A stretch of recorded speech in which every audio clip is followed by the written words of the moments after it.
नमस्कार। हमारे YouTube channel चिंतन इंस्टीट्यूट ऑफ एजुकेशन में आपका फिर से स्वागत है।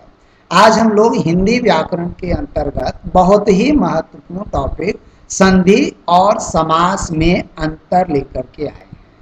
यह एक ऐसा टॉपिक है जो प्रायः एग्जाम्स में पूछा जाता है और साथ ही साथ बहुत ही ज़्यादा भ्रम पैदा करता है छात्रों के मन में कि संधि और समास में अंतर क्या है, किन बिंदुओं पे अंतर है। कभी कभी थ्योरेटिकल के प्रश्न में बीटीसी वगैरह में आता है, तो हम लोग इन पॉइंट्स को समझने की कोशिश करते हैं कि इन दोनों में क्या क्या अंतर है। आइए देखा जाए। संधि और समास में अंतर देखा जाए, किन किन बिंदुओं पे अंतर है। तो यहाँ पर आपको कई बिंदु लेकर के आए हैं। देखा जाए मुख्य मुख्य बिंदुओं पर दो वर्णों संधि, यहाँ समास। दो वर्णों के मेल से उत्पन्न विकार को संधि कहते हैं। दो वर्णों के मेल से उत्पन्न विकार को संधि कहते हैं। यहाँ पे दो वर्ण लिया गया आपके जानकारी के लिए। अ धन आ मिलकर आ बड़ा वाला हो गया आपका। इसका एग्जाम्पल देखिए, हिम धन आलय, हिमालय।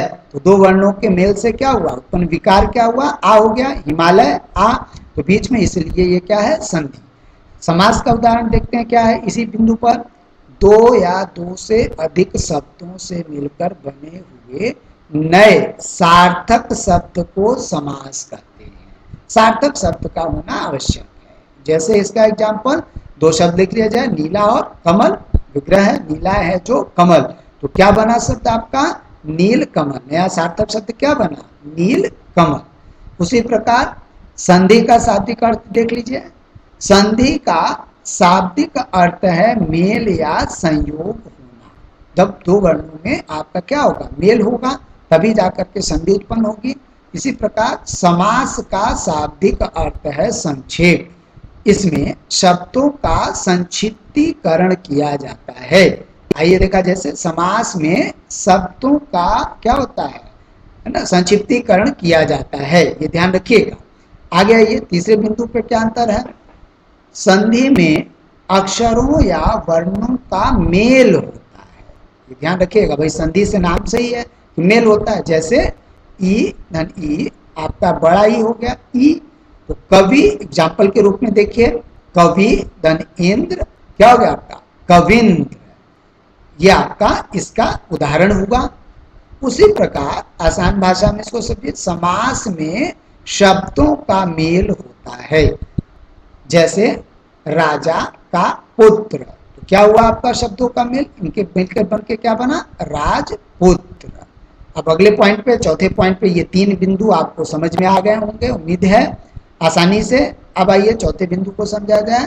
संधि को उसके वर्णों में तोड़ना क्या कहलाता है, विच्छेद कहलाता है। जैसे ये विच्छेद, जब कोई शब्द टूटता है, जैसे शब्दार्थ का संधि विच्छेद क्या हुआ, शब्द धन अर्थ। तो शब्द में टूटा ही है, शब्द धन अर्थ, शब्दार्थ। उसी प्रकार समास का उसके पदों में तोड़ना क्या कहलाता है, विग्रह कहलाता है। याद रखिएगा, यहाँ पर विच्छेद है और यहाँ पर क्या होता है, विग्रह होता है।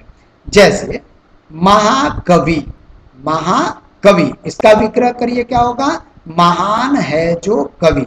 यह आपका क्या हुआ, आपका कर्मधारय समास हुआ। मैं इसके पहले के वीडियो में आपको समास के ऊपर बहुत अच्छे तरीके से एग्जाम्पल्स के साथ बता चुका हूं, तो उस वीडियो को देखना नहीं भूलिएगा। आइए आगे के बिंदुओं में इसमें अंतर देखते हैं हम लोग। पांचवा बिंदु क्या अंतर है, संधि के मुख्यतः तीन भेद हैं और समास के मुख्यतः कितने भेद हैं, 6 भेद हैं। तो संधि के तीन भेद कौन कौन से हैं, संधि के तीन भेद, स्वर संधि, व्यंजन संधि और विसर्ग संधि। समास के मुख्य 6 भेद कौन से हैं, इसके पहले के वीडियो में मैं बता चुका हूं, बहुत अच्छे माध्यम से 2 पार्ट में बनाया था समास को, तो उस वीडियो को देखना नहीं भूलिएगा। डिस्क्रिप्शन बॉक्स में जाकर आपको उस वीडियो के लिंक मिल जाएंगे, वो दे दिया गया है, आप उसको ध्यान से देख लीजिएगा। आइए छठवें बिंदु पे हम लोग देखते हैं क्या है, संधि में विकार। ये तो दोनों पॉइंट जो है बहुत इंपॉर्टेंट है, प्राय भ्रम पैदा करते हैं, इसलिए आपके सामने मैं एग्जाम्पल के साथ लेकर आया हूं। मूल यहीं से अंतर पूछा जाता है, क्या है, संधि में विकार होना आवश्यक है। जैसे परिभाषा में हम लोगों ने देख लिया था कि वर्णों के मेल से उत्पन्न विकार को संधि कहते हैं। तो विकार होना क्या है? आवश्यक है। जैसे ई बड़ा हो गया आपका, दो छोटे ई मिलकर बड़े हो गए। तो कवि धन इंद्र, क्या हुआ आपका? कविंद्र। देखिए यहाँ बड़ा ई हो गया ना, तो इसलिए विकार ग्रस्त होना उसका आवश्यक है। यहाँ पर क्या है?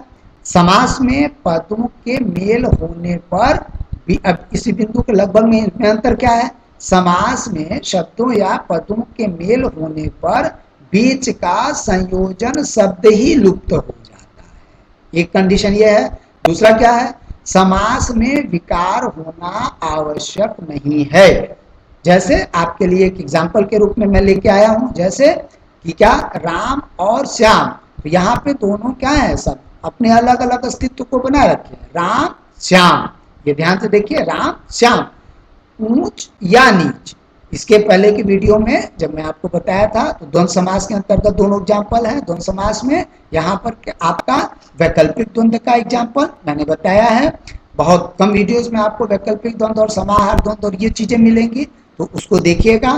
तो ऊंच या नीच विकल्प प्रस्तुत किया जा रहा है, लेकिन दोनों में क्या है कि अपना विकार होना आवश्यक नहीं है। ऊंच नीच, अब आपका ये विग्रह है और शब्द क्या हो गया? ऊंच नीच। दोनों में विकार कोई भी उत्पन्न नहीं हुआ। तो उम्मीद है कि आप इस एग्जाम्पल से समझ गए होंगे। चलिए अब अंतिम बिंदु पे हम आते हैं। इस पे अक्सर प्रश्न आते हैं। संधि में विकार भले ही आवश्यक है, इसके पहले के पॉइंट में बताया, पर मूल अर्थ सदैव अपरिवर्तित रहता है। ये भी बहुत इंपॉर्टेंट है। इसमें मूल अर्थ होता है संधि में, वह क्या होता है? सदैव अपरिवर्तित रहता है।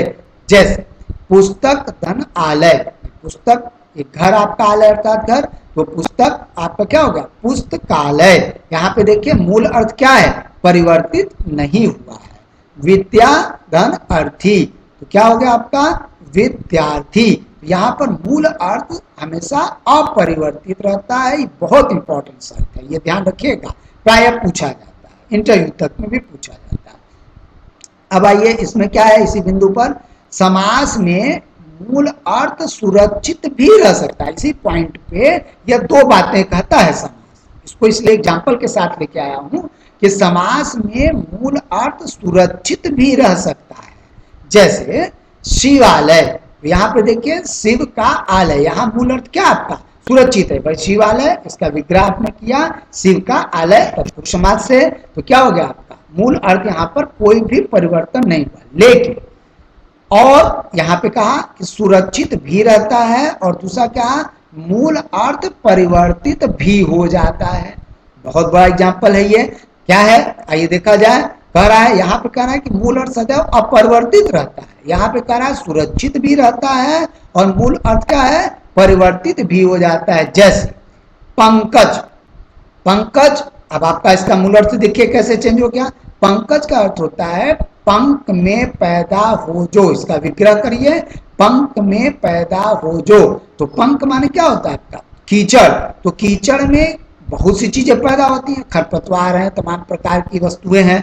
लेकिन हम लोग जब पंकज शब्द कहते हैं तो पंकज को हम लोग क्या करते हैं? हम लोग पंकज कह देते हैं। तो पंकज का अर्थ क्या हो जाता है आपका? कमल। पंकज का अर्थ कमल, तो कमल के अर्थ में परिवर्तन हो जाता है पंकज शब्द का, जिसका इसका व्यवहारिक अर्थ क्या है? पंख में पैदा हो जो। बहुत सी वस्तुएं पंख में पैदा होती हैं, लेकिन हम लोग जब कहते हैं पंकज तो पंकज का मतलब कमल से लेते हैं। तो यहाँ पर देखिए मूल अर्थ क्या हुआ? परिवर्तित हो गया ना, बहुब्रीहि समास के अंतर्गत है। तो इसलिए उम्मीद है ये जो दो पॉइंट है, छठवां और सातवां, ये अक्सर आपसे एग्जाम में कंफ्यूज करते हैं, और उदाहरण के साथ में आपको एकदम आसान भाषा में आपके सामने प्रस्तुत किया हूं। प्लीज अगर आपको ये हमारा वीडियो अच्छा लगे तो इसे सब्सक्राइब करना और शेयर करना नहीं भूलिएगा। धन्यवाद।